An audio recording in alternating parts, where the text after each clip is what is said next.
জঙ্গলের গভীরে থাকা এক প্রাচীন গোষ্ঠী কেন বাইরের পৃথিবী থেকে লুকিয়ে থাকে?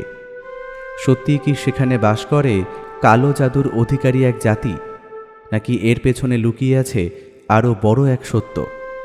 এই সকল প্রশ্নের উত্তর পাবেন আজকের এই গল্পে। নমস্কার শ্রোতা বন্ধুরা, অন্ধকারের গল্পকথার সাম্রাজ্যে আপনাদের সকলকে স্বাগত। আমাদের আজকের নিবেদন লেখক সাগর ঘোষের কলমে অভিব্রত সিরিজের গল্প স্বর্ণদ্বীপের সুবর্ণ দেবতা অন্তিম পর্ব। গল্পের সূত্রধার ও গল্প পাঠে শুভ, অন্যান্য চরিত্রে সৌরভ সাহা, RNM অভিষেক, বুবাই, ব্রতদীপ, অভিযান, রৌনক, মৌমিতা, পার্থ ও সৌরভ রায়। শুরু হতে চলেছে আজকের গল্প স্বর্ণদ্বীপের সুবর্ণ দেবতা অন্তিম পর্ব।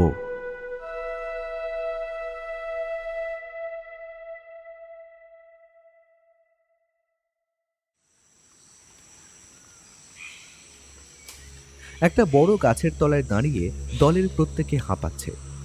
সকাল এখন 6:30 কি 7টা হবে। সূর্যের আলো ঠিক করে জঙ্গলের মধ্যে আসতে পারে। চারিদিক আবছা কুয়াশার চাদরে ঢাকা, কিন্তু এর মধ্যেই আদিম অরণ্য তার প্রথম প্রহার হেনেছে। ঘটনাটা একটু আগে থেকে বললেই বোঝা যাবে। সকাল তখন সবে হয়েছে, কিন্তু দলের কারো ঘুম ভাঙেনি। ক্যাম্পফায়ারের আগুন তখন ছাই হয়ে গেছে। জঙ্গলের পাখিদের কয়েকজনের অবশ্য তখন ঘুম ভেঙে গিয়েছিল। তারা দিন শুরুর শান্ত কোনো গান গুনগুন করছিল। শান্ত স্নিগ্ধ একটা পরিবেশ বিরাজ করছিল গোটা জঙ্গল জুড়ে। হঠাৎ করেই চারিদিক কাঁপিয়ে দিল বেশ কয়েকটা হুঙ্কার, ক্রুদ্ধ হাতির দলের সম্মিলিত গর্জন। সেই হুঙ্কারেই প্রত্যেকের ঘুম ভাঙে। সকলেই তড়িঘড়ি তাঁবুর বাইরে বেরিয়ে আসে, আর দৃশ্য দেখে একেবারে পাথর হয়ে যায়। ওরা দেখল জঙ্গলের গাছপালা ঝোপঝাড় তছনছ করে তীব্র ভূমিকম্পের মতো গোটা 20 পাগল হাতির দল ধেয়ে আসছে ওদের দিকে। এত বড় পাগল হাতির দলের সামনে পড়লে প্রাণ বাঁচানোর একমাত্র উপায় পালানো। ওরা তাই করল, প্রাণপণে ছুট লাগালো। ছুটতে ছুটতে অভিব্রত একবার পেছন ফিরে দেখেছিল। দেখতে পেয়েছিল হাতির দল ওদের তাঁবুগুলোকে খড়কুটোর মতো ভেঙে গুঁড়িয়ে দিল। দুজন কুলি টাল সামলাতে না পেরে পড়ে যায়। যা হওয়ার তাই হলো। সবার সামনে ছুটতে থাকা হাতিটা তার মাথার উপরে পা দিয়ে আর দেখতে পারেনি।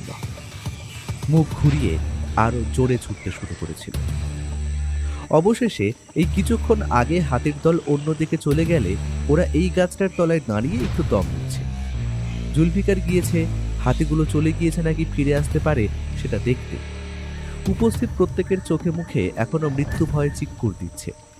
মাউন্ট সিনাবুং একটা সক্রিয় আগ্নেয়গিরি হওয়ায় এই জঙ্গলে ছাই আর বড় বড় নানান আগ্নেয়শিলা দেখা যায়। তেমনই একটা পাথরের ওপরে দুহাতে মুখ চেপে অভিব্রত বসে আছে। ওর কিন্তু ভয় করছে না। আসলে কুলি দুটোর নির্মম পরিণতি ও কোনোভাবেই ভুলতে পারছে না।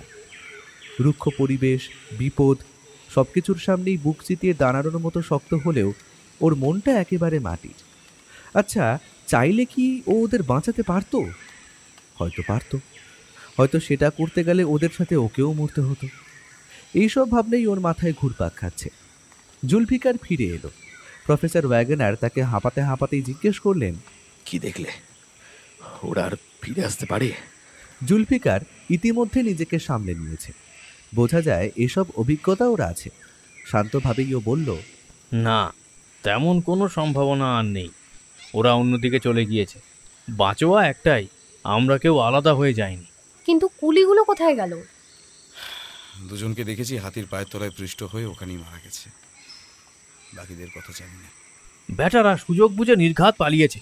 কাল রাতে ওদের কথাবার্তা শুনে মনে হচ্ছিল ওরা আর এগোতে চাইছে না।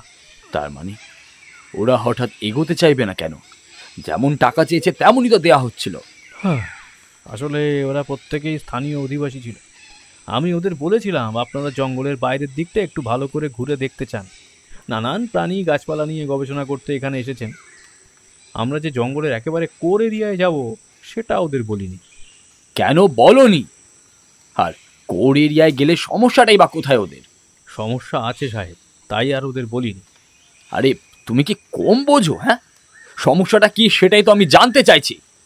আরে সাহেব, এখানকার কেউই এই জঙ্গলের কোর এরিয়ায় যায় না। এখানকার সকলেই জানে জঙ্গলের কোর এরিয়ায় শয়তান আর তার সন্তানদের বাস। হোয়াট?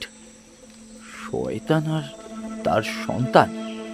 এই এই লোকটা পাগল নাকি? কি সব বলছে? আমি ঠিকই বলছি সাহেব, আপনারা ভালো করে খোঁজখবর নিলে ব্যাপারটা জানতে পারতেন। শয়তান বলতে সকলের রাকনের কথা বলে, সে সত্যি ওই পাহাড়ে থাকে। হো, আর তার সন্তানদের কেমন দেখতে? তারা কি ভিনগ্রহী নাকি? না সাহেব, শয়তানের সন্তানদের মানুষের মতোই দেখতে, কিন্তু তারা উচ্চতায় আমাদের থেকে অনেক অনেক লম্বা, আর তাদের গায়ের রং রাতের অন্ধকারের মতো মিশমিশে কালো। আবার সেই একটা গল্প। এক মিনিট মিস্টার কার্টার, মাউন্ট সিনাবুনের জঙ্গলে থাকা এই রকমের আদিবাসীদের কথা আমি আগেও শুনেছি। আপনিও এইসবে বিশ্বাস করছেন ক্যাপ্টেন? হ্যাঁ, করছি মিস্টার কার্টার। জুলফিকার, তুমি বলো, এই আদিবাসীরা জঙ্গলের কোথায় থাকে? জানি না, কেউ জানে না তারা জঙ্গলে ঠিক কোথায় থাকে। তবু শোনা যায় এদের সামনে যদি কেউ কোনোভাবে পড়ে যায় তাহলে আর তার ফেরা হয় না। এই জঙ্গলের অন্যান্য আদিবাসীরাও তাদের থেকে দূরে থাকতে চায়। জুলফিকারের কথাগুলো শুনে অভিব্রতর একটা কথা হুট করেই মনে পড়ে গেল। জাহাজে থাকতে ওর পড়া অগাস্টাস ডার্সির ডায়েরির একটা পাতায় তিনি লিখেছেন, রাতের অন্ধকারের সাথে মিশে বেশ কিছু বিশালাকায় দানব তাদের আক্রমণ করেছিল। তারাই ফাদার স্টুয়ার্টকে নিয়ে গিয়েছিল। নিজের প্রাণ বাঁচাতে তিনি সেখান থেকে পালিয়ে গিয়েছিলেন। গোয়েন্দা ডয়েল এতক্ষণ সব চুপ করে শুনছিলেন।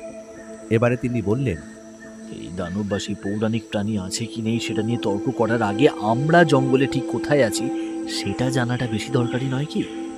তাছাড়া হাতির দল আমাদের তাঁবুর সাথে আমাদের সকল জিনিসও নিশ্চয়ই ধূলিসাৎ করে দিয়েছে, অর্থাৎ আমাদের কাছে রসদ বলতে কিছুই নেই। সেই খেয়াল কারুর আছে? কথাটা একেবারেই ঠিক। তাঁবু থেকে বেরোনোর সময় অভিব্রত আর জুলফিকার নিজেদের রাইফেল দুটো নিয়ে বেরিয়েছিল। ওদের কাছে আছে বলতে শুধু ওই দুটো জিনিস, এমনকি ম্যাপটাও তাঁবুতেই পড়ে আছে।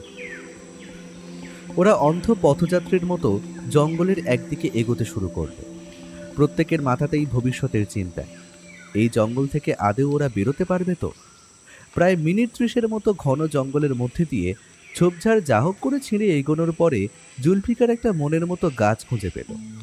বেশ লম্বা একটা কাঠবাদাম গাছ। সময় নষ্ট না করে সে গাছটা বেয়ে উঠতে শুরু করলো।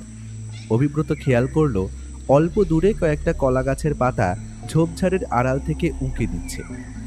যদি কলা পাওয়া যায় সেই আশায় ও গাছগুলোর দিকে এগিয়ে গেল।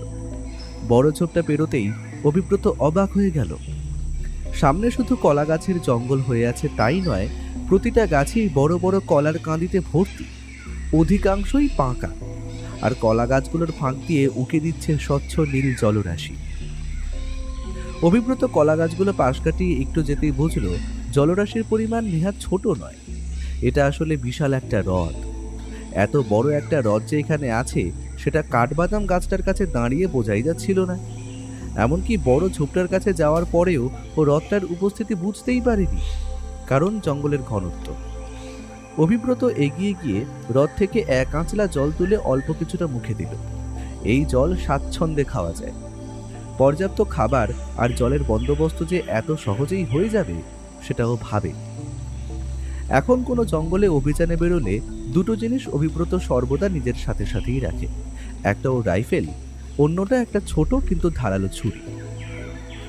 ছুরিটা ওর বেল্টের সাথে আটকানো একটা খাপেই থাকে। ঘুমানোর সময় ও ওটাকে কাটছাড়া করে, সেই জন্যই তাঁবু থেকে পালানোর সময় ওটা ওর সাথেই ছিল। ছুরিটা খাপ থেকে বের করে অভিব্রত একটা কলা গাছ কাটতে শুরু করলো। অস্ত্রটা ছোট হলেও কলা গাছ কাটার জন্য যথেষ্ট। কলা পাড়ছিল, ঠিক এই সময় অন্য একদিক থেকে কারো বা কিছুর ছুটে আসার শব্দ ভেসে এলো। ও সাথে সাথে সেদিকে তাকালো, দেখলো সেদিকের ঝোপঝাড়গুলো কাঁপছে। কোনো সময় নষ্ট না করে ও ছুরিটা খাপে ঢুকিয়ে রাইফেলটা তুলে সেদিকে তাক করলো।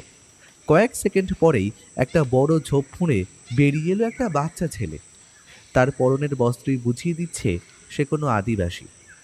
বাচ্চাটার চোখে মুখে তীব্র ভয়। অভিব্রতকে দেখে সে হ্রদের পাশ ধরে সোজা তার দিকে ছুটে এলো, কিন্তু তার কাছে পৌঁছানোর আগে হোঁচট খেয়ে মাটির উপরে পড়ল। আর সাথে সাথেই বড় ঝোপটা ফুঁড়ে বেরিয়ে এলো প্রায় ফুট 8 প্রকাণ্ড মাপের একটা বাঘ। সুমাত্রান টাইগার, এখানকার জঙ্গলের ত্রাস। বাঘটার চোখজোড়া বাচ্চাটার ওপরে স্থির। বাচ্চাটার ভয়ের আর ছুটে আসার কারণটা অভিব্রতর বুঝতে আর কোনো সমস্যা হচ্ছে না। বাঘটা এবারে ছোট ছোট পায়ে এগিয়ে এলো বাচ্চাটার দিকে। অভিব্রত কলা গাছগুলোর মধ্যে আছে বলেই হয়তো জন্তুটা তাকে দেখতে পায়নি। একটা গর্জন করে দাঁড়ালো জন্তুটা। অভিব্রত বুঝল চরম মুহূর্ত উপস্থিত। বাঘটা এক পা পিছিয়ে গিয়ে প্রচন্ড একটা গর্জন করে ঝাঁপ দিল তার শিকারকে উদ্দেশ্য করে। বাচ্চাটাও চিৎকার করে কেঁদে উঠে মুখ নিচু করে নিল, কিন্তু শিকারের উপরে শিকারি থাবা বসানোর আগেই জায়গাটা রাইফেল চলার তীব্র হুঙ্কারে কেঁপে উঠল। সেই সাথে উড়ন্ত বাঘটাও একটা আর্তনাদ করে ছিটকে গিয়ে পড়ল অন্যদিকে। মাটিতে পড়েই বাঘটা পরপর বেশ কয়েকটা লাফ দিয়ে জঙ্গলের মধ্যে হারিয়ে গেল। স্পষ্ট দেখা গেল ওর সামনের পায়ে অভিব্রতর বুলেট ঘষে বেরিয়ে গেছে, সেখান থেকে রক্ত ঝরছে। অভিব্রত একজন ক্র্যাকশট।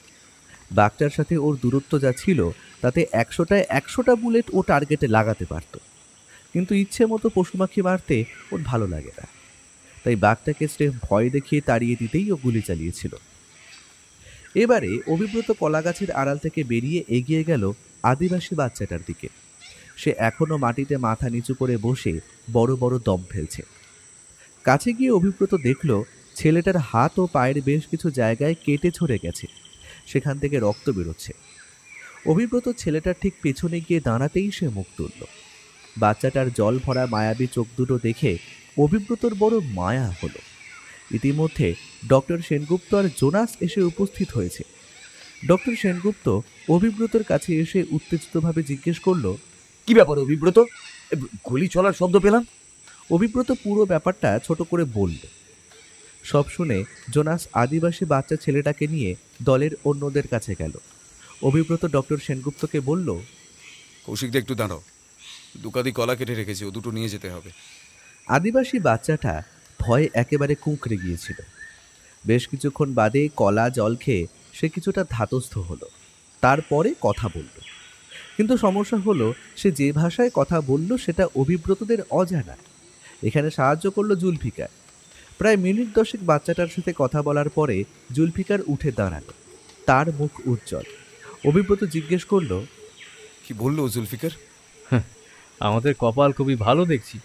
আমার ধারণাই ঠিক, এই ছেলেটা এই জঙ্গলেরই একটা আদিবাসীর গোষ্ঠীর নাম সুরানগা। আরও কিছুক্ষণ সময় নিয়ে খাওয়া দাওয়া সেরে অভিব্রতরা বাচ্চা ছেলেটার সাথে জঙ্গলের মধ্যে দিয়ে এগোতে শুরু করল। এগোতে এগোতে অভিব্রত খেয়াল করল আশেপাশের জঙ্গলের ঘনত্ব একটু একটু করে কমছে। শুধু তাই নয়, গাছের ডালে পাখির দল আর ওরাংওটানদেরও ওরা দেখতে পেল।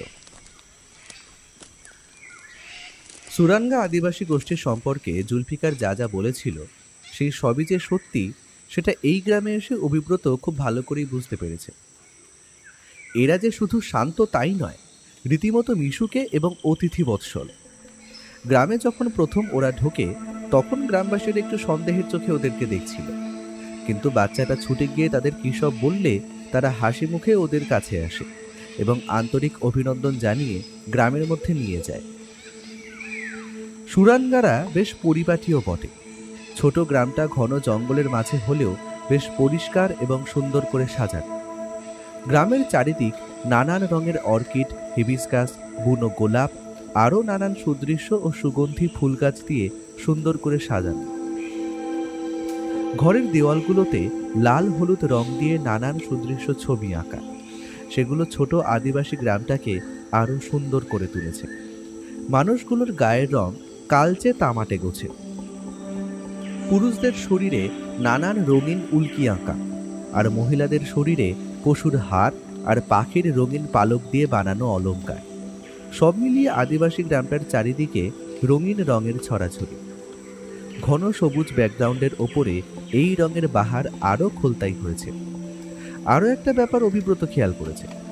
এই গ্রামের মাঝে দাঁড়িয়ে পূর্ব দিকে তাকালে মাউন্ট সিনাবুংয়ের কুয়াশাচ্ছন্ন চূড়াটা স্পষ্ট দেখা যায়। বুঝতে সমস্যা হয় না পাহাড়টা এই গ্রাম থেকে খুব একটা দূরে নয়। যাই হোক, এখন দুপুর 2:30টার মতো বাজে।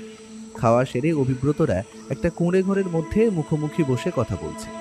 জোনাস বলল, অগাস্টাসের ডায়েরিতেও লেখা ছিল সুরানগাড়া অত্যন্ত অতিথি বৎসর। এখানে এসে সেটা বেশ বুঝতে পারছি, কিন্তু এতগুলো বছর ধরে এরা একই রকম ভাবে রয়ে গেছে, এটা সত্যি ভাবার মতো বিষয়। তা আমাদের অভিযানটা কি এগিয়ে নিয়ে যাওয়া হবে নাকি জঙ্গল থেকে বেরোনো হবে? আমার মতে ফিরে যাওয়াটাই ঠিক হবে। সে ফেরা যেতেই পারে, কিন্তু এতটা এলাম যখন, একবার র্যাকেন বা তার সন্তানদের সম্পর্কে এদের কাছ থেকে কিছু জানা যায় কিনা সেটা দেখা দরকার। যদি কিছু জানা যায় তাহলে পরের বার এসে আমাদের বিশেষ অসুবিধা হবে না। এই কথায় সকলেই রাজি হয়ে গেল। যথারীতি বাক্যালাপের দায়িত্ব জুলফিকারের ওপরেই পড়ল। সেও রাজি হয়ে গেল। কিছুক্ষণ পরে ওরা গেল গোষ্ঠীর বৃদ্ধ মোড়লের কাছে। বৃদ্ধের বয়স 80 থেকে 100 বা তার বেশিও হতে পারে। বয়সের ভারে সে সামনের দিকে অনেকটাই ঝুঁকে পড়েছে। গোটা মুখ জুড়ে বয়সের ভাঁজ বটগাছের শিকড়ের মতো বিস্তার লাভ করেছে। বৃদ্ধের গলায় বাঘের দাঁতের তৈরি একটা মালা। এমন মালা গ্রামের অন্য পুরুষের গলায় ওরা দেখেনি। সম্ভবত ওটা গ্রামের মোড়লের জন্যই বরাদ্দ। যাই হোক, সেই বিচিত্র ভাষায় জুলফিকার প্রথমে জানালো ওরা মোড়লের সাথে কিছু কথা বলতে চায়। মোড়ল রাজি হলো। এরপর ওদের কথা শুরু হলো। প্রায় 45 মিনিট তা চলল। এরপরে ওরা মোড়লকে বিদায় জানিয়ে তার ঘর থেকে বেরিয়ে নিজেদের ঘরে এলো। ঘরে ঢুকেই জোনাস প্রশ্ন করল, কি বলল? এই প্রশ্নটা প্রত্যেকের মাথাতেই ঘুরছিল। যথারীতি সকলের দৃষ্টি জুলফিকারের ওপরে স্থির হলো। সে অভিব্রতকে দেখিয়ে ধীরে ধীরে বলল, যে ছেলেটাকে ওই সাহেব বাঁচিয়েছেন সে মোড়লের নাতি। মোড়ল প্রথমে এই জন্য আমাদের অনেকবার বন্ধুমাত জানালেন। তারপর আমি ওর কাছে র্যাকন আর তার সন্তানদের ব্যাপারে জিজ্ঞাসা করলাম। তখন ও বলল আমরা যেন র্যাকন বা তার সন্তানদের খোঁজ না করি আর এই জঙ্গল থেকে যেন চলে যাই। এই কয়েকদিন হলো র্যাকন নাকি আবার জেগে উঠেছে, আর তার সন্তানরাও তাদের দেবতার ক্ষুধা নিবারণের জন্য শিকার করতে শুরু করেছে। তার মানে ব্যাপারটা একটু ভালো করে বলো তো জুলফিকার। এই আসলে মোড়লের কথা অনুযায়ী র্যাকনের সন্তানরা এই জঙ্গলের প্রাচীনতম আদিবাসী গোষ্ঠী। এরা কবে থেকে এই জঙ্গলে আছে সেটা কেউই জানে না।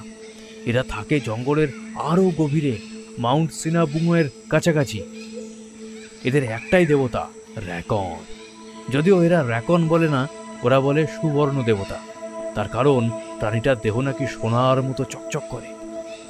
মোড়ল জানালো এই সুবর্ণ দেবতা বহু বছর অন্তর অন্তর একবার করে জেগে ওঠে, আর যখনই সে জেগে ওঠে তখনই আগ্নেয়গিরিও জেগে ওঠে। আর যতক্ষণ না দেবতা শান্ত হয় ততক্ষণ বিস্ফোরণ চলতে থাকে। এই জঙ্গল, এখানকার মানুষজন, পশু পাখি সব কিছু ছারখার হয়ে যায়। সেই সাথে দেবতা স্বয়ং বেরিয়ে আসে শিকার করতে। সেই রহস্যময় আদিবাসী সম্প্রদায় অদ্ভুতভাবে ওই পাহাড়ের আশেপাশেই থাকে। আগ্নেয়গিরির বিস্ফোরণের পরেও তাদের নাকি কোনো সমস্যা হয় না। এরা মনে করে ওরা আসলে কালো জাদু জানে, তাই আগুন, পাথর কিছুই ওদের স্পর্শ করতে পারে না। কিন্তু দেবতা যখন ক্রুদ্ধ হয়ে শিকার করতে বের হয় তখন তাকে কেউই আটকাতে পারে না। তাই দেবতা যাতে সন্তুষ্ট হয়ে ওদের শিকার না করে সেই জন্য ওই রহস্যময় আদিবাসীরা শিকার জোগাড় করে। এরপরে একসময় দেবতার রাগ কমে, সেই সাথে বিস্ফোরণও থেমে যায়। দেবতা একবার গোটা জঙ্গল রাতের অন্ধকারে প্রদক্ষিণ করে, আবার নিজের বাসায় মানে ওই পাহাড়ে ঢুকে যায়। তা সেই সুবর্ণ দেবতা জেগে উঠেছে, এটা এরা বুঝলো কেমন করে? তার কারণ দেবতার সন্তানরা আবার শিকার করতে বেরিয়েছে সাহেব, আর সেটা এরা জানে। আর ওই রত্নটার ব্যাপারে জিজ্ঞাসা করনি? করেছিলাম। কি বললো ওই মোড়ল? রত্নটা নাকি সত্যিই আছে। তাই তো বলল মোড়ল, রত্নটা আছে ওই পাহাড়ের মধ্যেই। র্যাকন আসলে ওই রত্নেরই রক্ষাকর্তা। এদের অদ্ভুত একটা লোককথাও শোনালো। কি লোককথা? বহু বছর আগে আকাশ থেকে কোনো এক দেবদূত নেমে এসেছিল ওই পাহাড়ের মাথায়। তখন এই জঙ্গল থাকলেও মানুষ বলতে ছিল শুধুমাত্র ওই রহস্যময় গোষ্ঠী। সেই দেবদূতই তাদের শিকার করা, কথা বলা, আগুনকে নিয়ন্ত্রণ করার শিক্ষা, অস্ত্র শিক্ষা আরও নানান শিক্ষা দিয়ে উন্নত করে তুলেছিল। এরপরে একদিন সেই দেবদূত আগ্নেয়গিরির লাভা দিয়ে এক অতি উজ্জ্বল পাথর তৈরি করলেন। সেই পাথরের উজ্জ্বলতা আর তাপ এতটাই ছিল যে সেটাকে একটা ছোটখাটো সূর্য বলে মনে হতো। পাথর তৈরির পরে দেবদূত আদিবাসীদের বলেছিল ওই পাথর যতদিন এই জঙ্গলে থাকবে ততদিন শুধু যে এই জঙ্গল তাই নয়, গোটা পৃথিবীর ভারসাম্য ঠিক থাকবে, আর তাদের দায়িত্ব এটাকে রক্ষা করা। এরপর দেবদূত ওই সুবর্ণ দেবতাকে নিজের ক্ষমতা দিয়ে সৃষ্টি করে, তারপর আদিবাসীদের তার পূজারী বানিয়ে আবার ফিরে যায় আকাশে। যাওয়ার আগে জানিয়ে যায়, যখনই কোনো লোভী ওই পবিত্র পাথর নিতে আসবে, তখনই দেবতা জেগে উঠবে, তার রাগে জেগে উঠবে আগ্নেয়গিরি, আর সব ধ্বংস হয়ে যাবে। ঘরে সকলে একদম চুপ। ডক্টর সেনগুপ্ত বিড়বিড় করে বললেন, সব মিলে যাচ্ছে, সব মিলে যাচ্ছে। তারপর বললেন, ঋষি অমর প্রজ্ঞার আশ্রম ছিল ত্রিকাল পাহাড়ের চূড়ায়, অর্থাৎ মাউন্ট সিনাবুংয়ের মাথায়। তিনি ব্রহ্মসূত্র পাথর তৈরি করে তার রক্ষার দায়িত্ব দিয়েছিলেন নিজের কিছু শিষ্যদের, অর্থাৎ ওই আদিবাসীগুলোকেই। কিন্তু তাতেও তার মনের চিন্তা কাটেনি, তাই তিনি অরুণাক্ষীকে তৈরি করে তার পাথর রক্ষার দায়িত্ব দিয়ে চলে গিয়েছিলেন ব্রহ্মাণ্ডের অন্যত্র। সত্যি সব মিলে যাচ্ছে, একেবারে সব মিলে যাচ্ছে। ডক্টর সেনগুপ্তর কথাগুলোই ঘরের বাকিদের উত্তেজিত করে তুলেছে। এমনকি যে গোয়েন্দা ডয়েল এতক্ষণ একেবারেই শান্ত ছিলেন, তিনিও বলে উঠলেন, এত কিছু যখন মিলে যাচ্ছে তখন আমাদের মাউন্ট সিনাবুংয়ের দিকে যাওয়া উচিত। আসলে ওনার গোয়েন্দা মন এতদিন বহু জটিল অপরাধের রহস্য সমাধান করলেও এমন রহস্যের উত্তেজনা কখনো অনুভব করেননি। ফলত এই রহস্যের শেষ দেখার জন্যে উনিও বাকিদের মতোই উদ্গ্রীব হয়ে উঠেছেন। মিস্টার কার্টার বললেন, অবশ্যই, এটা আর বলার অবকাশ রাখে নাকি? প্রাণীটা আর ওই বাদবাকি যেসব জিনিস আছে সবই স্রেফ কল্পনা, সেটা আমি জানি। ও নিয়ে আমার কোনো মাথা ব্যথা নেই, কিন্তু পাথরটা আছে কিনা সেটা আমাকে দেখতেই হবে। আমার ধারণা না, আমার বিশ্বাস ওই পাথরটাকে কেন্দ্র করেই এইসব গল্প তৈরি হয়েছে। আর পাথরটা কোনো দেবদূত বা মানুষ তৈরি করেনি, ওটা তৈরি হয়েছে ওই আগ্নেয়গিরির প্রচণ্ড তাপের কারণে। যেমনটা জানা যায়, আগ্নেয়গিরির লাভার মধ্যে এমন বহু খনিজই আছে যার সবকটা এখনো উদ্ধার করাই যায়নি। আমার বিশ্বাস এই পাথরটাও তেমনই কোনো খনিজ জমাট বেঁধে তৈরি হয়েছে যা অত্যন্ত তেজস্ক্রিয়। আর যদি সেটা ঠিক হয় তাহলে ওই পাথরটা আমার লাগবেই।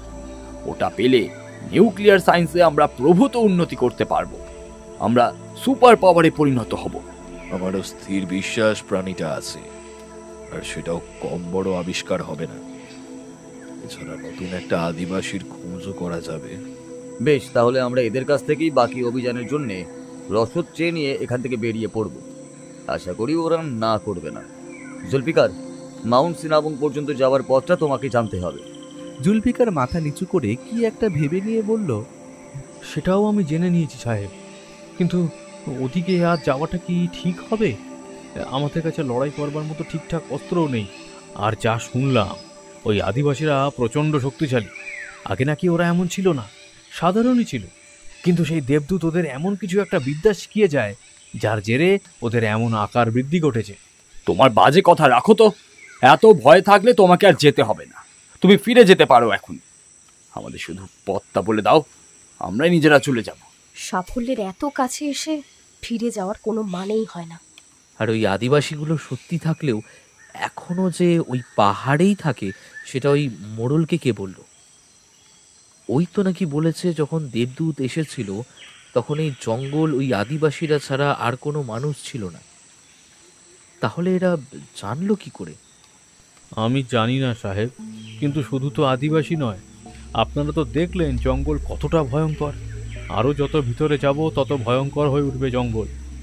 মেনে নিলাম ওই আদিবাসী র্যাকন সবই গল্প কথা, কিন্তু বন্য জন্তু জানোয়ারগুলো তো সত্যি। তাদের মোকাবিলা করার মতো কিছু তো নেই আমাদের কাছে। শোনো, আমরাও অতটাও ভীতু নয়। বললাম তো, তোমার ভয় লাগলে তুমি যেতে পারো, আমাদের শুধু তুমি পথটা বলে দাও। আর কোনো উপায় না দেখে জুলফিকার একটা দীর্ঘশ্বাস ছেড়ে বলল, বেশ শুনুন, এই গ্রাম থেকে পূর্ব দিক বরাবর সোজা এক চাঁদ হাঁটলে একটা ছোট হ্রদ পড়বে। হ্রদটার জলের রং সবুজ। সেই হ্রদ পেরিয়ে আরও এক চাঁদ হাঁটলে তবে পাহাড়। এক চাঁদ মানে একটা গোটা দিন। আর আমি কোথাও যাচ্ছি না, আপনাদের সাথেই যাব। তো তুমি সত্যি কথা বলছো তো, নাকি আমাদের আবার বোকা বানাচ্ছ? আমি সত্যিই বলছি সাহেব। কথা শেষ করে ও ঘর থেকে বেরিয়ে গেল। জুলফিকার শেষ কথাগুলো বললেও তার চোখে মুখে থাকা নারাজ ভাবটা অভিব্রতর চোখ এড়ায়। ওর মনটাও কেমন যেন খুঁত খুঁত করছে। জুলফিকার খুব খারাপ কিছু বলে, বন্যজন্তুদের সাথে যুদ্ধ করার মতো তেমন কিছু ওদের কাছে সত্যিই নেই। এই অবস্থায় অভিযান এখানেই স্থগিত রেখে ফিরে যাওয়াই শ্রেয়। পথ যখন জানা গেছে তখন পুনরায় তৈরি হয়ে ফিরে আসাই যায়। কিন্তু এই কথা বললে পাছে বাকিরা ওকেও ভীতু বা কিছু বলে, সেই ভয়ে আর কিছু বলল না। ডক্টর সেনগুপ্ত বললেন, বেশ, তাহলে আর সন্ধ্যার দিকেই মোড়লের সাথে রসদ নিয়ে কথা বলা হোক। জোগাড় হয়ে গেলে কাল সকালেই বেরিয়ে পড়া যাবে। যা মনে হচ্ছে পথ খুব বেশি নয়। প্রত্যেকেই নতুন উদ্যমে নড়ে চড়ে উঠল। মিস্টার কার্টার বললেন, কিন্তু ওই জুলফিকার ঠিকঠাকভাবে কথা বলবে তো? ওই মোড়লের সাথে কথা বলার একমাত্র উপায় তো ওই। আরে না না, জুলফিকার ওরকম নয়। আমি ওকে ভালোভাবে চিনি, ও ঠিক কথা বলবে। তেমন হলে একটু পরে আমি ওর সাথে কথা বলছি।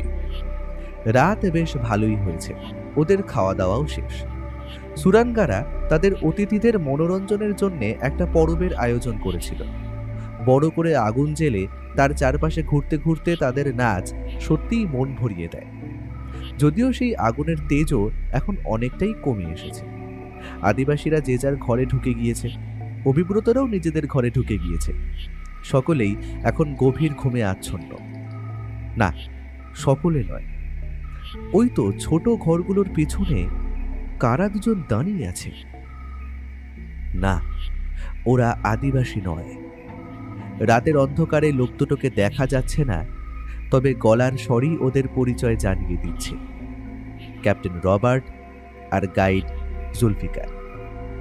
আসুন দেখি তো, এত রাতে না ঘুমিয়ে কি এমন কথা বলছে। সত্যি জুলফিকার, গল্প বানানো তোমার কাছে শেখা উচিত। গল্প চারটি বানিয়েও নিতে পারো। তার মানে কি বলতে চাইছো ক্যাপ্টেন? ওই যে সুবর্ণ দেবতা, দেবদূত, বিশালাকায় দানব, আদিবাসী, এসব গল্প নয় তো আর কি। তবে ফন্দিটা ভালোই এঁটেছ। মিস্টার কার্টারের কথাগুলো শুনলে তো, রত্নটা যদি পাওয়া যায় তাহলে কিন্তু আমরা মালামাল হয়ে যাব। যে কোনো দেশ লক্ষ লক্ষ টাকা, না না না, লক্ষ লক্ষ নয়, কোটি কোটি টাকা দিতে রাজি হয়ে যাবে। তখন আর আমাদের পায় কে? আর যদি রত্ন না পাওয়া যায় তাহলেও কোনো সমস্যা নেই। দলে যে কজন আছে প্রত্যেকেই মালদার লোক, আর নামিও। এদের আটকে রেখে যদি টাকা চাওয়া যায় তাহলেও কিছু কম আয় হবে না। কি বলো? আমি কোনো গল্প বলিনি ক্যাপ্টেন, যা বলেছি সব সত্যি। এই জঙ্গল সত্যি ভালো নয়, অনেক রহস্যই এই জঙ্গল লুকিয়ে আছে। আরে জুলফিকার, এখন সবাই হাঁ করে ঘুমোচ্ছে, শোনার মতো কেউ নেই। আমাকে মিথ্যে কথা বলে লাভ কি? এমনিতেও এটাই তো তোমার কাজ। আমি যাত্রীদের বুঝিয়ে বাজিয়ে এখানে আনবো, আর তুমি তাদের নানান কথার প্যাঁচে ফেলে জঙ্গলে ঢোকাবে। তারপর তাদের লুট করে মেরে এই জঙ্গলেই ফেলে দেবে। এ তো বহু বছর ধরে চলে আসছে। এর আগেও তো তুমি হাজারটা গল্প বানিয়ে লোকজনকে ভুলিয়েছ। এবার এটাও তেমন, আমি বুঝতে পারছি। আচ্ছা, তুমি কি আমাকেও বোকা বানাতে চাইছো? আমি কাউকে বোকা বানাচ্ছি না ক্যাপ্টেন।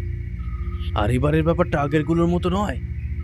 আগে কোনোবারই আমরা জঙ্গলের এত গভীরে আসিনি, কিন্তু এবারে আমরা জঙ্গলে যে জায়গায় যাচ্ছি সেই জায়গাটা হাজার রহস্য ঘাপটি মেরে বসে আছে।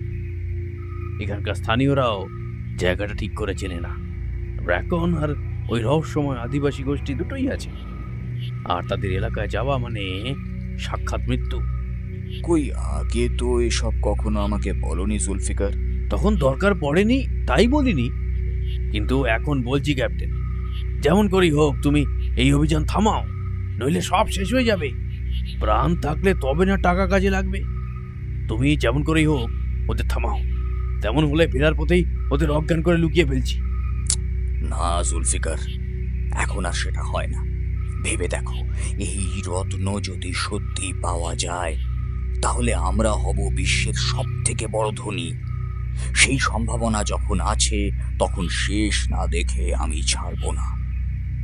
আমাকে তো তুমি চেনো, ক্যাপ্টেন রবার্ট কখনো পালাতে শেখেনি। কিন্তু ক্যাপ্টেন, আর কোনো কিন্তু নয়। মোড়ল আমাদের রসদ দিতে যখন রাজি হয়ে গেছে, আর পথ যখন আমরা জানি, তখন ফিরে যাওয়াটা বোকামি হবে। রত্নটা আমার লাগবেই। তেমন হলে তুমি ফিরতি পথ ধরো। যাই হোক, চলো এখন শুয়ে পড়া যাক। আচ্ছা ক্যাপ্টেন, জাহাজে ওই সাহেবকে কি তুমি? আরে না না, আমি কিচ্ছু করিনি। আমি তো ওর হাতের ওই সোনার ব্রেসলেটটা ছেড়ে দেওয়ার তালে ছিলাম। মিস্টার ম্যাথিউস তো আমার পাশের কেবিনেই ছিলেন। সেদিন রাত তখন অনেক, আমি ঘুমিয়েছিলাম। হঠাৎ মনে হলো পাশের কেবিনের দরজায় কেউ টোকা দিল। নেশাটা একটু বেশি হয়েছিল ওই দিন, তাই ভেবেছিলাম যে আমার মনের ভুল, তাই আর অত কান করিনি। কিন্তু রাত 3টে নাগাদ আমার হঠাৎ ওই ব্রেসলেটটার কথা মনে পড়ল। নেশার ঘোরে কেমন একটা জেদ চেপে গেল, ওটা আমার তখনই লাগবে। চুপি চুপি কেবিন থেকে বেরোলাম। বাইরে কেউ কোথাও ছিল না। মিস্টার ম্যাথিউসের কেবিনের সামনে গিয়ে সবে নক করতে যাব, দেখলাম দরজাটা খোলা। আমি ধীরে ধীরে দরজা খুলে ভিতরে ঢুকলাম। দেখলাম মিস্টার ম্যাথিউস রক্তাক্ত অবস্থায় পড়ে আছেন। আমি খুব ভয় পেয়ে গিয়েছিলাম। তড়িঘড়ি ব্রেসলেটটাকে খুলে নিয়ে দরজাটা আবার যেমন ছিল তেমনভাবেই বন্ধ করে নিজের কেবিনে চলে যাই। আমি যাওয়ার আগেই কেউ ওনাকে মেরে দিয়ে গিয়েছিল। আমার মনে হয় কাজটা মিস্টার কার্টারের। ম্যাথিউস মরলে ব্যবসার মালিক তো সেই হবে, তাই হয়তো মেরে দিয়েছে। সে যাই হোক, এই রহস্য সমাধানের জন্য তো ওই টিকটিকিটা আছে। যদিও আর ফিরবে বলে তো মনে হচ্ছে না। ওকে আর আটকে রাখবো না, একেবারে উপরেই পাঠিয়ে দেবো, কাজের সুবিধা হবে। যাই হোক, এখন চলো শুয়ে পড়া যাক, কাল সকাল সকাল বেরিয়ে পড়তে হবে। কথাবার্তা থামল। দুই লম্বা চওড়া ছায়ামূর্তি ধীরে ধীরে কুড়েগুলোর দিকে এগিয়ে গেল, কিন্তু তারা কেউ খেয়াল করল না পাশেই একটা বড় ঝোপের আড়ালে দাঁড়িয়ে আরও একটা লম্বা চওড়া ছায়ামূর্তি সবটা শুনছিল। এবারে সে ঝোপের আড়াল থেকে বেরিয়ে এলো। অল্পক্ষণ দাঁড়িয়ে থেকে সেও চলে গেল কুড়েগুলোর দিকে। রাতের অন্ধকারে কোনো শব্দ ছাড়া এই ছায়ামূর্তির পরিচয় জানা অসম্ভব।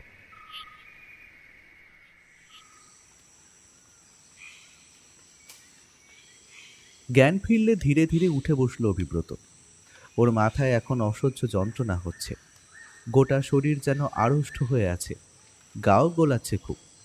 ধীরে ধীরে চোখ খুলল, দৃষ্টি সম্পূর্ণ ঝাপসা। এবারে চোখ ঘষতে গিয়ে বুঝতে পারল ওর দুটো হাত পেছন দিকে পিছমোড়া করে বাঁধা। দুটো পায়ের অবস্থাও একই রকম, নড়ার ক্ষমতা পর্যন্ত নেই।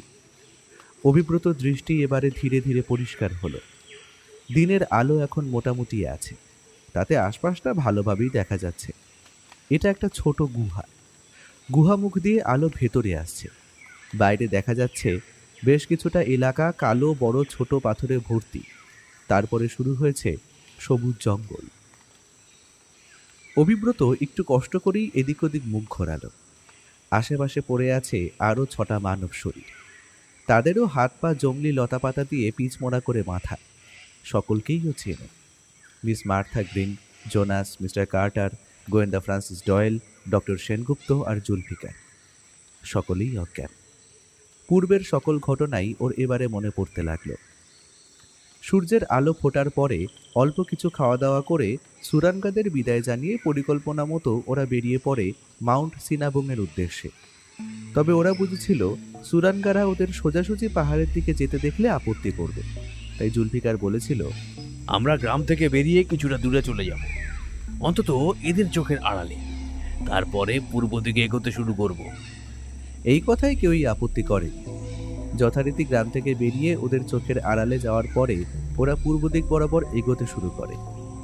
এগোতে এগোতে ওরা বেশ টের পাচ্ছিল জঙ্গলের ঘনত্ব আরও কমছে। সুরের কুয়াশাচ্ছন্ন মাউন্ট সিনাবুংও একটু একটু করে আরও বড় আর স্পষ্ট হয়ে উঠছিল। প্রায় ঘন্টা 5 এক নাগারে হাঁটার পরে একসময় প্রফেসর ওয়াগনার বললেন, এবারে একটু বিশ্রাম নেওয়া দরকার। বাকিরাও সম্মতি জানালেন। সুরানগারা সাথে অনেক ফলমূল দিয়েছিল। সকলে বসে সেসবই খাচ্ছিল। এই সময় একটা ঘটনা ঘটে। জায়গাটায় গাছপালা অপেক্ষাকৃত অনেকটাই কম ছিল। আকাশ বেশ ভালোই দেখা যাচ্ছিল। সূর্য তখন প্রায় মাথার ওপরে। ওরা খেতে খেতে নিজেদের মধ্যে আলোচনাতে ব্যস্ত ছিল। জুলফিকার বাদে সকলেই কথা বলছিল। সুরানগাদের গ্রাম থেকে বেরোনো থেকেই ওর চোখে মুখে ছুটতে থাকা ভয় ক্রমাগত আরো বেড়ে উঠছিল। ও একদম গুম মেরে বসেছিল। ব্যাপারটা সম্ভবত অভিব্রত একাই খেয়াল করেছিল, কারণ বাকিরা তখন মাউন্ট সিনাবুং, অরুণাক্ষী আর ব্রহ্মসূত্র নিয়েই ব্যস্ত। অভিব্রত সবে ভাবছিল উঠে গিয়ে জুলফিকারের সাথে কথা বলবে। এমন সময় হঠাৎই জুলফিকার উঠে দাঁড়ালো।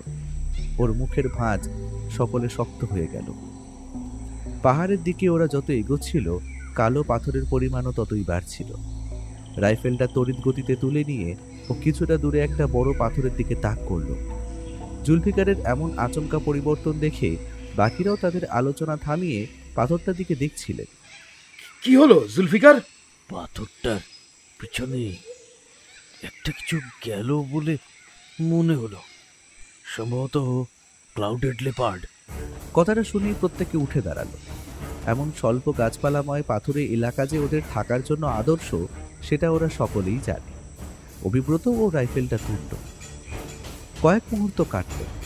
তারপরে ওরা দেখল বড় পাথরটার পেছন দিকে ধীরে ধীরে বেরিয়ে আসছে দুটো প্রমাণ মাপের প্রাণী, সুমাত্রার কুখ্যাত ক্লাউডেড লেপার্ড। প্রাণী দুটোর জুলজুলে চোখ ওদের ওপরে স্থির। মিনিট খানেক প্রাণী দুটো ওদের পর্যবেক্ষণ করে আবার জঙ্গলের মধ্যে হারিয়ে গেল। ওরাও হাঁপ ছেড়ে বাঁচল। জুলফিকার একটু এগিয়ে দেখতে গেল প্রাণী দুটো আদৌ চলে গিয়েছে কিনা, কারণ লুকিয়ে আক্রমণ করায় ওরা একেবারে ওস্তাদ। অল্পক্ষণ পরে জুলফিকার ফিরে এসে বলল, জন্তু দুটো চলে গে। অভিব্রতদের অভিযানটাকে ক্লাইম্যাক্স পর্যন্ত নিয়ে যাওয়ার জন্য জঙ্গল সম্ভবত উদ্গ্রীব হয়ে উঠেছিল। সেই জন্যেই একটা টান টান ঘটনার রেশ কাটার আগেই আর একটার ব্যবস্থা করে দিল। তবে এই ঘটনাটা আগের থেকেও কয়েক গুণ বেশি রোমহর্ষক।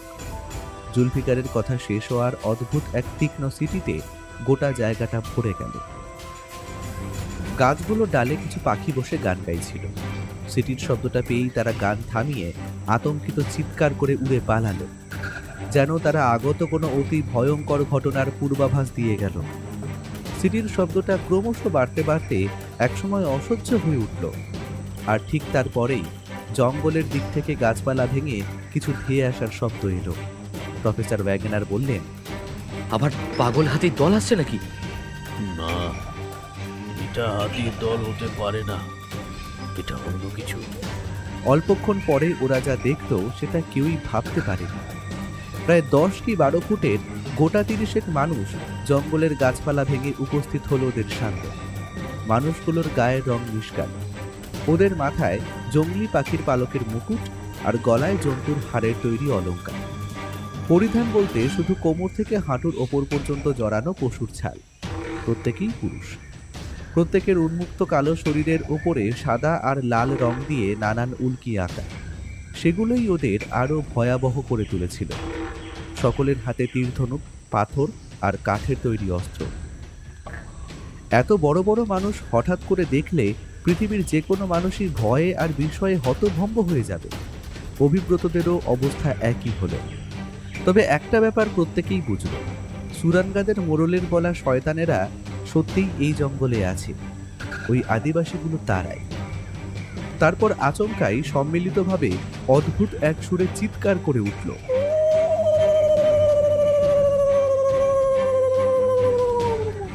অভিব্রতর মনে হলো অদূরের মাউন্ট সিনাবুং গর্জন করে বিস্ফারিত হলো। চিৎকারের রেশ মেটার আগেই আদিবাসীগুলো রাক্ষসের মতো তেড়ে এলো ওদের দিকে। সকলে পালাও, ওরা আমাদের ধরতেই আসছে। তারপরেই গুলি চালাতে শুরু করলেন। দানবদের দলের দুজন গুলি খেয়ে ছিটকে পড়ল।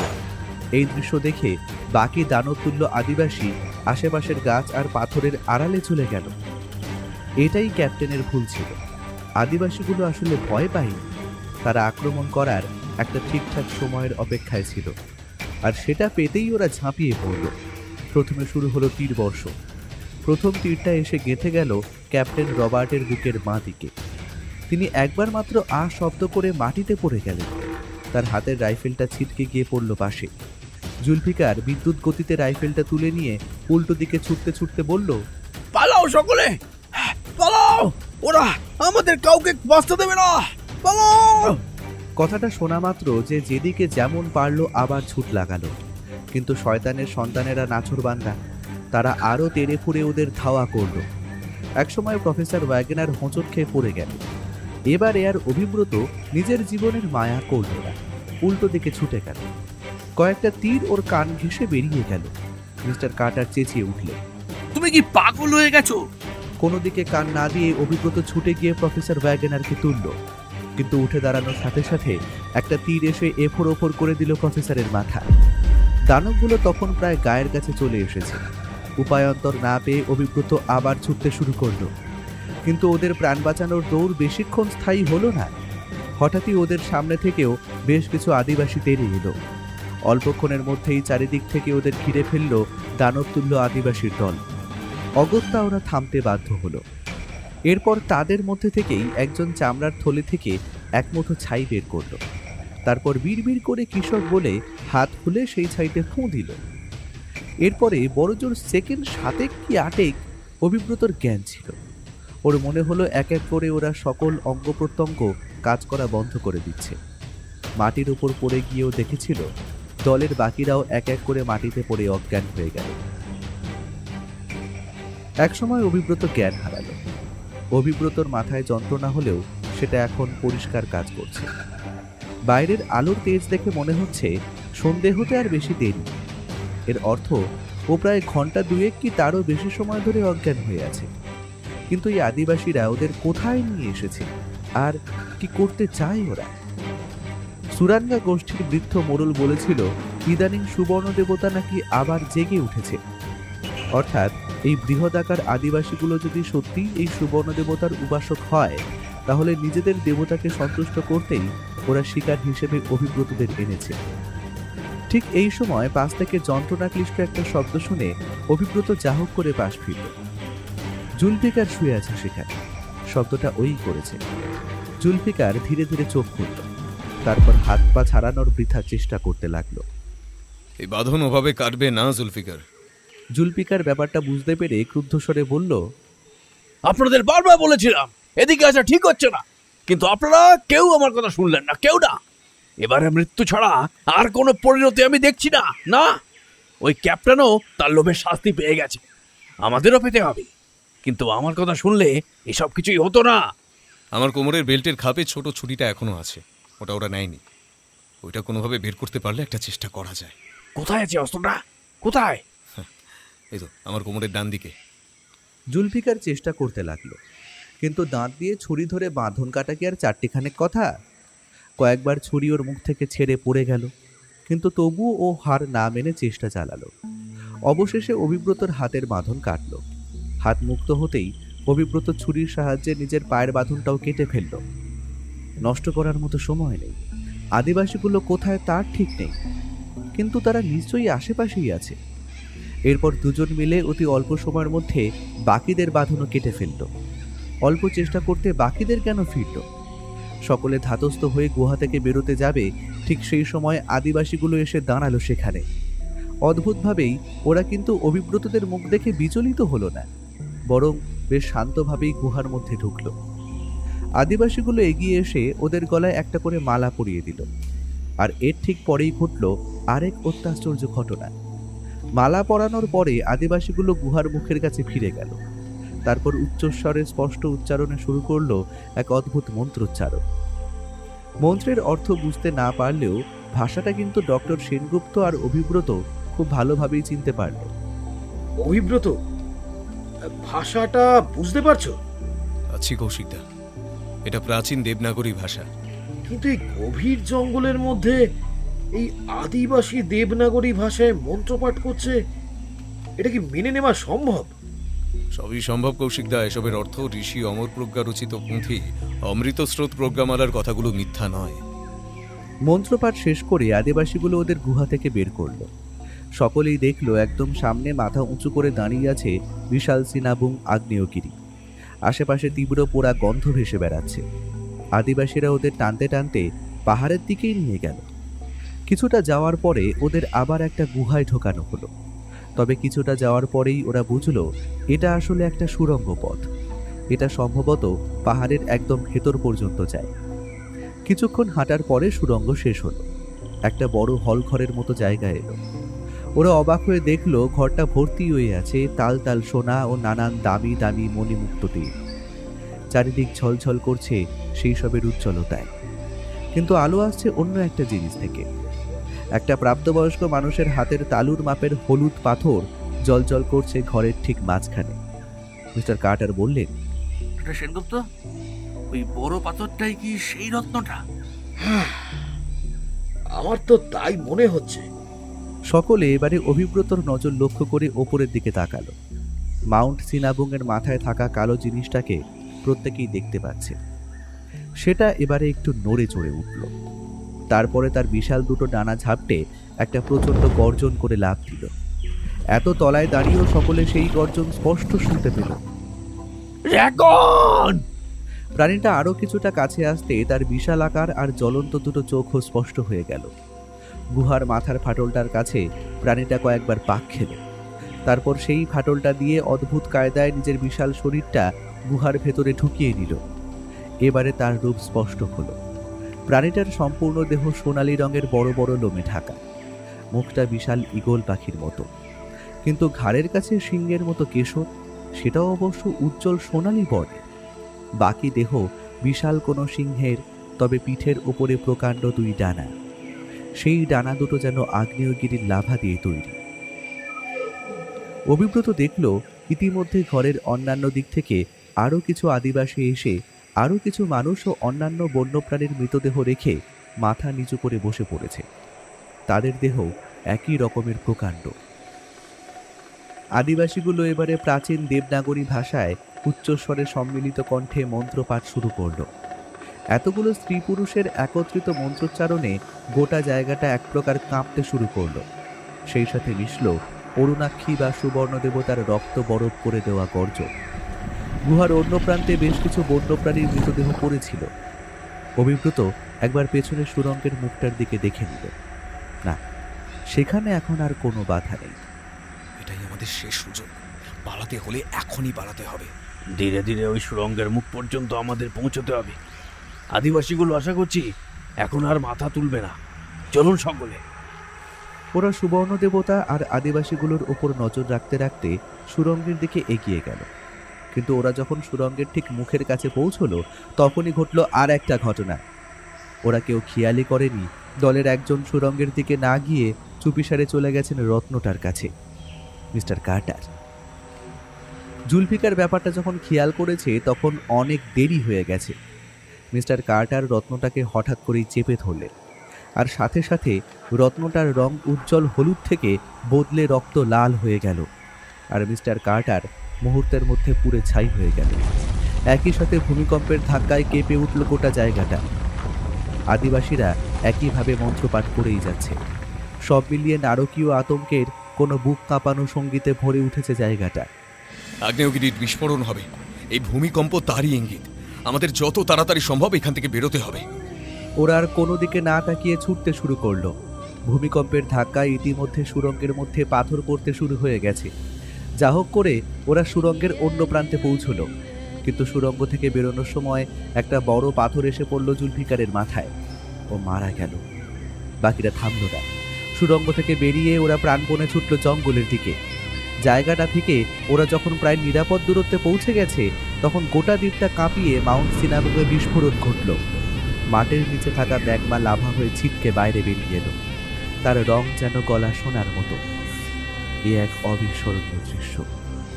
অভিব্রতরা মোহিত হয়ে সেই ভয়ঙ্কর কিন্তু অসাধারণ সুন্দর দৃশ্য দেখতে লাগলো। অভিব্রত পলকের জন্য মনে হলো ওই লাভার আলোতেই ও দেখল সুবর্ণ দেবতা উড়ে বেরিয়ে যাচ্ছে অন্যদিকে। তারপর ওরা সেখানে 2 দিন থাকে। তারপর সুরানগারাই ওদের জঙ্গলের বাইরে পর্যন্ত দিয়ে যায়। এরপর কাছাকাছি এক শহরে পৌঁছে গোয়েন্দা ডয়েল তার সিনিয়রদের সাথে কথা বলে ফেরার ব্যবস্থা করেন।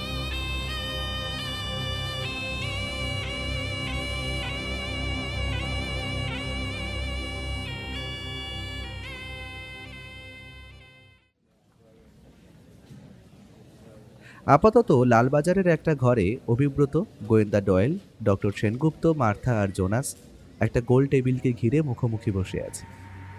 গতকাল ওরা কলকাতায় ফিরেছে। আজ ডয়েলই ওদের ডেকে পাঠিয়েছে। কারণটা অবশ্য ওরা জানে না, কিন্তু ডয়েলের মুখ দেখেই বোঝা যাচ্ছে ব্যাপার বেশ গুরুতর। একটা চুরুট ধরিয়ে ডয়েল এবারে বলল, আজ আপনাদের এখানে ডেকেছি তার কারণটা হচ্ছে মিস্টার ম্যাথিউজের খুন। আমরা সেই রহস্যের সমাধান করে ফেলেছি, অপরাধীকেও শনাক্ত করা হয়ে গেছে। কে খুনি? সেটা আপনি বললেই বেশি ভালো হয় না, মিস্টার জোনাস ডার্সি? আপনি কি বলতে চাইছেন? আমি কি করে জানবো কে খুন করেছে? আরে আপনিই তো জানবেন। আর লুকিয়ে কোনো লাভ নেই মিস্টার ডার্সি, আমি সব তথ্যই জোগাড় করে নিয়েছি। কি মিস মার্থা গ্রিন, আমি কিছু ভুল বলছি না তো? এসবের মানে কি অফিসার? আরে আপনাদের ওই দুই সঙ্গীকেই বলতে বলুন না। অভিব্রত আর ডক্টর সেনগুপ্ত মুখ ঘোরালেন ওদের দিকে। জোনাসও এবারে মাথা নিচু করে দিল। বেশ, আমি বলছি, ভুল বললে না হয় মিস মার্থা আর মিস্টার ডার্সি ধরিয়ে দেবেন। আন্দামানে থাকতেই আমি খবরাখবরগুলো নিয়েছিলাম। কয়েক বছর আগে পর্যন্ত মিস মার্থার সাথে মিস্টার ম্যাথিউজের একটা অবৈধ সম্পর্ক ছিল।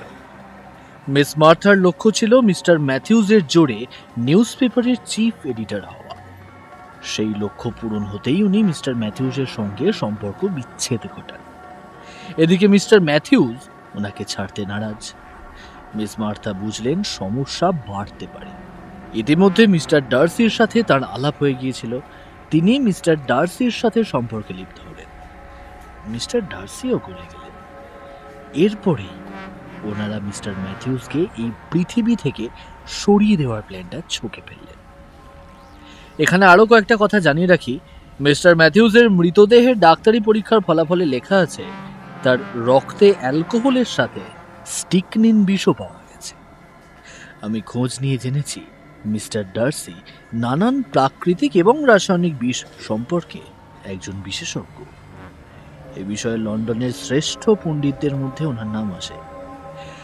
এবার সত্যি করে বলুন তো মিস্টার ডার্সি, এই অভিযানটা কি আদেও আপনি করতে চেয়েছিলেন, নাকি সবটাই ছিল মিস্টার ম্যাথিউজকে মারার পরিকল্পনা? জোনাস এবারে ধীরে ধীরে মাথা তুলল।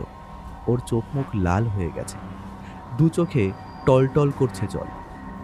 ও বলল, আমি ওকে মারতেই চেয়েছিলাম। ও মার্থার জীবন তছনছ করে দিচ্ছিল। শুধু মার্থা নয়, খোঁজ নিয়ে দেখুন ওই জানোয়ারটা আরো কত মেয়ের জীবন নষ্ট করেছে। ওর বাঁচার কোনো অধিকার ছিল না। তা ওনাকে এই অভিযানের সাথে জুড়লেন কি করে? কাজটা মার্থা করেছে। জানোয়ারটা মেয়ে দেখলে আর ঠিক থাকতে পারতো না, তার উপরে মার্থা। ও বললেই এক পায়ে রাজি। আর ওনাকে মারলেন কি করে? সেদিন যখন প্রফেসর ওয়াগনারের সাথে ওর তুমুল ঝামেলা হলো, তখনই ঠিক করে ফেলেছিলাম ওই দিনই ওর কাজ শেষ করে দেব।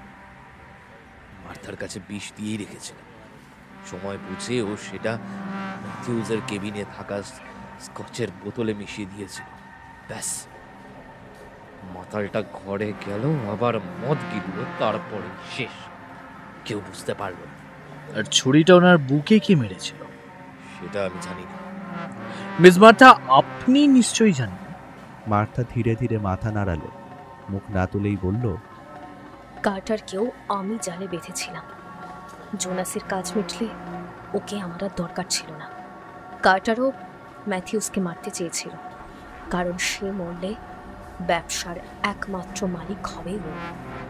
ওই দিন রাতে কার্টারই ম্যাথিউসের বুকে ছুরি মেরে ওর মৃত্যু নিশ্চিত করেছিল। কিন্তু আসার সময় ওনার পা কেবিনের দরজার কাছে একটা জায়গায় খোঁচা খেয়ে কেটে গিয়েছিল। সেটা হয়তো উনি খেয়াল করেননি, কিন্তু আমি করেছিলাম। আপনাদের হয়তো মনে আছে, আন্দামানে থাকতে আমি আপনাদের থেকে একটু রক্ত নিয়েছিলাম। সেটা ওই রক্তের স্যাম্পেলের সাথে মিলিয়ে দেখার জন্য। মিস্টার কার্টারের সাথেও মিলে গেল। অপরাধ করার জন্য মানুষ কত না পথ আবিষ্কার করে ফেলে। হ্যাঁ, আসলে তথ্যগুলো পেলেও আমি সেগুলো যথাযথভাবে সাজাতে পারছিলাম না। তাই আপনাদের সাথে অভিযানে যাই। আপনাদের ওপর নজর রাখার দরকার ছিল। যাই হোক, মিস্টার মার্থা গ্রিন ও মিস্টার জোনাস ডার্সি, আপনাদের আমি মিস্টার জর্ডান ম্যাথিউজকে খুনের অপরাধে অ্যারেস্ট করছি। মিস্টার কার্টার তো আগেই শাস্তি পেয়ে গেছেন। ও আরেকটা কথা, ক্যাপ্টেন রবার্ট ও জুলফিকারও কিন্তু ভালো মানুষ কেউ ছিলেন না। ওরা দুজনেই কিডন্যাপিং, স্মাগলিং, লুটপাট আরও অনেক রকমের অপকর্মের সঙ্গে যুক্ত ছিলেন। আপনাদের লুট করাই ছিল ওদের মূল লক্ষ্য, কিন্তু পরে রত্নটার কথা জানতে পেরে ওরা সেটাই পেতে চেয়েছিল। এরপর ডয়েল দুজন কনস্টেবলকে ডেকে তাদের হাতে মিস মার্থা ও জোনাসকে তুলে দিয়ে অভিব্রত আর ডক্টর সেনগুপ্তর সাথে হ্যান্ডশেক করে বললেন, আপনারা মুক্ত। তবে এই অভিযানের কথা আমি কখনো ভুলব না। মৃত্যুকে এত কাছ থেকে দেখেও ফিরে আসার মতো কপাল কজনেরই বা থাকে বলুন। হ্যাঁ, গুড বাই, পরে না হয় আবার দেখা হবে। লালবাজার থেকে বেরিয়ে অভিব্রত ডক্টর সেনগুপ্তকে নিয়ে গেল তার বাড়িতে। ঘরে বসে অভিব্রত দুঃখ প্রকাশ করে বলল, সবই হলো, কিন্তু এই পুঁথিটা বাঁচানো গেল না। এই একটাই দুঃখ রয়ে গেল। এটা তো হওয়ারই ছিল অভিব্রত। তার মানে হাতির দল আমাদের তাঁবুর ওপরে আক্রমণ করার আগে আমি রাতে ওর শেষ পাতার পাঠোদ্ধার করেছিলাম। সেখানে অল্প কয়েকটা লাইন লেখা ছিল, কিন্তু তার অর্থ জানলে তুমি অবাক হবে। ওই পাতায় কি লেখা ছিল কৌশিকদা? যা লেখা ছিল তার বাংলা করলে দাঁড়ায়, এই পুঁথি কোনো এক ভোরে স্বর্ণদ্বীপেরই হাতির পায়ের তলায় পিষে চিরতরে ধ্বংস হবে। এই ঘটনার আরো 1000 বছর পরে ঋষি অমর প্রজ্ঞা আবার আসবেন এই পৃথিবীতে। তারপরে কল্কি দেবের উদ্দেশ্যে আবার লিখবেন অমৃত স্রোত প্রজ্ঞামালা। তাই কিন্তু হয়েছে। অভিব্রত আর কিছু বলতে পারল না। বিস্ময়ে ওর মুখ হা হয়েই রইল।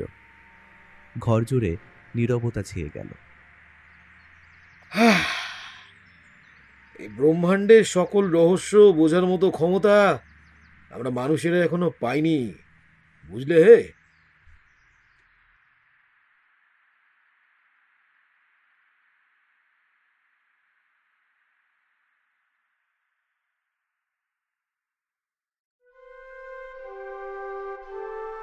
শুনছিলেন লেখক সাগর ঘোষের কলমে অভিব্রত সিরিজের গল্প স্বর্ণদ্বীপের সুবর্ণ দেবতা অন্তিম পর্ব। নির্দেশনা ও পরিচালনায় শব্দধারা প্রকাশনী। বিশেষ সহযোগিতায় প্রায়ণ গোস্বামী। শব্দ পরিকল্পনা, মিশ্রণ এবং আবহ সৃষ্টিতে ডিটিউন মিউজিক স্টুডিও। পোস্টার ডিজাইনে কভারম্যান অভিব্রত। কেমন লাগলো আজকের গল্পটি? ভালো লাগলে অবশ্যই আমাদের সাবস্ক্রাইব করে আমাদের সাথে থাকুন এবং লাইক ও কমেন্টের মাধ্যমে আপনার মতামত জানান। এরকম গল্প যদি আরও শুনতে চান তাহলে প্লিজ আমাদের কমেন্টের মাধ্যমে জানান। দেখা হবে নতুন কোনো গল্পে। ততক্ষণের জন্য শুভরাত্রি। ভালো থাকবেন এবং সকলকে ভালো রাখবেন।